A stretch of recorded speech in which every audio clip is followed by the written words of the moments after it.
అమ్మయ్యా, మొత్తానికి తప్పించుకున్నావురా. Hello uncle, ఒక్క నిమిషం. మీ నాన్న. నాన్న, నేను ఆ నుంచి నీ ఫోన్ కోసం ట్రై చేస్తున్నా, స్విచ్ ఆఫ్ అని వస్తుంది. బ్యాటరీ డెడ్ అయిపోయింది నాన్న. నేనే మీకు చేద్దాం అనుకుంటున్నాను. ఎందుకు ఏంటో నడకుండా మొత్తం లగేజ్ సర్దుకుని రెడీగా ఉండండి. నేను వచ్చి మిమ్మల్ని తీసుకెళ్తాను. నీకంత శ్రమ అక్కర్లేదురా, మేము ఆల్రెడీ వచ్చేసాం. వచ్చేసారా? ఎక్కడికి? అసలు మీరంతా ఎందుకు వచ్చారు ఇక్కడికి? అదేంట్రా ఎప్పుడు వచ్చారని అడగకుండా ఎందుకు వచ్చారని అడుగుతున్నావు? అడుగుతాడే. చిన్నప్పుడు వీడిని వీళ్ళ అమ్మ లగేజ్ మోసినట్టు మోసింది. ఇప్పుడు వీడు మనందరినీ లగేజ్ తో సహా బయటికి పంపించేటట్టున్నాడు. అందుకే అన్నారు, పెంచుకుంటే గేదె పాలిస్తుంది, కొడుకు వీధి పాలు చేస్తాడని. రేయ్, నీ ఫ్రెండ్ ఎలా మారిపోయాడు చూసావా? మారబోతే పోతాడు. అమ్మో. అబ్బా, నా ఉద్దేశం అది కాదు నాన్న. మీరు 2 రోజులు ఉంటారో చెప్తే లీవ్ పెట్టి మీతో స్పెండ్ చేద్దామని. రాక రాక ఇంటికొస్తే ఆ ప్రశ్నలేమిటి బాబు? ఓ 10 రోజులు ఉండెళ్తారులే. ముందెళ్ళి భోంచేయండి. పూజ, ఆ బ్యాగ్ లో నా బట్టలున్నాయి. వాషింగ్ మెషిన్ వేయించకే, దగ్గరుండి నువ్వే ఉతికించు, సరేనా? అక్క, అవన్నీ పనులు చూసుకుంటారు. పద, భోజనం చేద్దాం.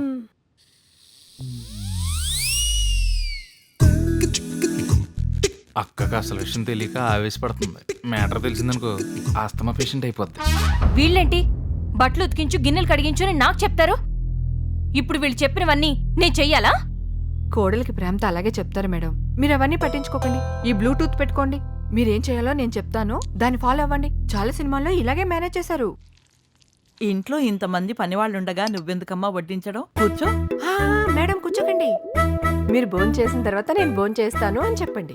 మీరు భోంచేసిన తర్వాత నేను భోంచేస్తాను. అమ్మాయి ఫారెన్ లో పెరిగినా మన పద్ధతి ప్రకారమే పనులు చేస్తుంది. పద్ధతి ప్రకారం పనులు కాదు, కూనీలు చేస్తుంది. అన్ని పెట్టారు, ఉల్లిపాయలు కనబడట్లేదేంటి? పూజ, కొన్ని ఉల్లిపాయలు కట్ చేసుకోనరా. అమ్మో, వసాము ఉల్లిపాయలు తమ్మంటుంది. ఇదిగో అక్క. ఏంట్రా, వచ్చినప్పటి నుంచి చూస్తున్నాను, నీ పెళ్ళని ఒక్క పని చేయనివ్వట్లేదు. అది కాదక్క, తను ఉల్లిపాయలు కోస్తే కంట్లోంచి నీళ్ళు వస్తాయని. కన్నీళ్ళు వస్తే అప్పుడు ఆవిడ కోపం వస్తుంది. ఆ తర్వాత అక్క కోసం అంబులెన్స్ వస్తుంది. మేడం, మాట కలిపితే కాస్త కలుపుగోలు అమ్మాయి అనుకుంటారు. ఎవరినైనా పలకరించండి. ప్రవీణ్ గారు, మీ నాన్నగారు వాళ్ళు ఎక్కడుంటారు? మా ఫ్యామిలీ గురించి అడుగుతుందండి. అంటే వాళ్ళు కూడా అమ్మో, అంటే నేను పుట్టినండి మా నాన్న చెత్తకుండీలు వదిలేసానండి. ఆ విషయం ఒట్టు. ఆ విషయం మా అమ్మకి తెలిసి నాన్నే చెత్తకుండీలు వదిలేస్తామని చెప్పి చెత్త కొట్టేసి నేను ఇంట్లో బయటకు కట్టేసిందండి. ఏదో ఇటు పిలిచేయడానికి భోజనానికి వచ్చానండి. మీరు వద్దంటే ఇప్పుడు మధ్యలో ఆఫీస్ వెళ్ళిపోతానండి. ఏంట్రా సంబంధం లేకుండా మాట్లాడుతున్నావు? ఏం లేదురా అన్న, వీళ్ళ నాన్న కొంచెం పిచ్చి వచ్చింది. ఆయన గురించి ఎవరిని అడిగితే వీడు కూడా అలా పిచ్చి పిచ్చిగా బిహేవ్ చేస్తుంటాడు. చికెన్ రుచిగా ఉంది. నువ్వే చేసావా? ప్లంబర్ వచ్చాడు. ఫోన్ ఎవరు చేశారు? నేనే చేశాను. నేనే చేశాను. ఎలా చేసావు? టెలిఫోన్ డైరెక్టర్ చూసి. టెలిఫోన్ డైరెక్టరీ చూసి.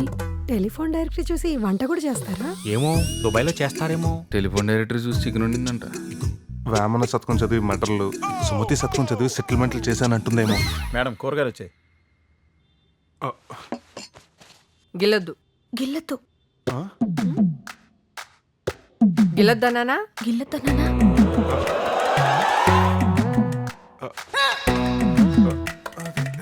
ఎంత కొత్తగా పెళ్ళైతే మాత్రం మీ తమ్ముడు చూసావా ఎంత ఓపెన్ గా రమేష్ చేస్తున్నాడు. ఈ వయసులో ఇది కామనే లేరా. త్వరగా పాపను కంటే దానిలో మీ అమ్మని చూసుకుంటాను రా. అమ్మనా? అదేరా, వీడికి పెళ్ళైతే వీళ్ళమ్మ మళ్ళీ మా ఇంట్లో పుడుతుందని చిన్నప్పటి నుంచి అనుకునేవాళ్ళం. అమ్మ రావడమేమో గానీ తేడా వస్తే వీళ్ళ అమ్మ దగ్గరికి వెళ్ళిపోవడం కన్ఫర్మ్. నాకు తెలుసు లేరా నీ వ్యధవేషాలు. వీడికి అన్ని వాళ్ళ తాతగారి పోలికలే. తాతగారు ఎలా ఉన్నారు? తాతగారు ఎలా ఉన్నారు? మొన్ననే పోయారంటీ. అదేమిటి, తాతగారు 10 ఏళ్ల కిందటే పోయారుగా. కనీసం నాకు మాట కూడా చెప్పలేదు. కనీసం నాకు మాట కూడా చెప్పలేదు. చెప్పకపోవడం ఏంటమ్మా, మనోడికి అంతా తెలుసు కదా. చాలా బాధగా ఉంది. చాలా బాధగా ఉంది. మా నాన్న ఎప్పుడో పోతే ఇప్పుడు బాధపడుతుందేంటి? నా కోడలు నాకంటే సెన్సిటివ్. సడన్ గా కట్ అయిందేంటి? అలాంటి సెన్సిటివ్ అమ్మాయితో అలా బిహేవ్ చేసేవేంటి? సారీ పూజ, నువ్వు ఇంత సెన్సిటివ్ అని తెలియక నీతో చాలా ర్యాష్ గా బిహేవ్ చేశాను.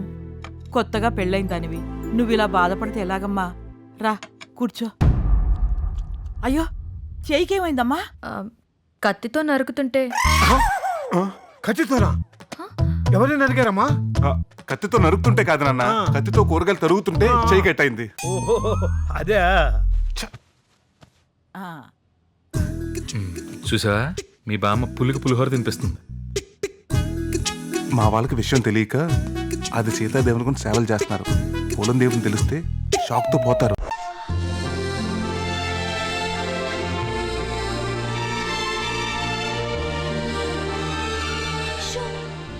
కనిపిస్తున్నాడే, చెప్పు, కమాన్ చెప్పి.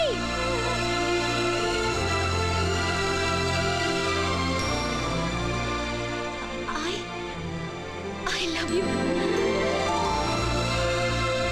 అది అలా చెప్పాలి.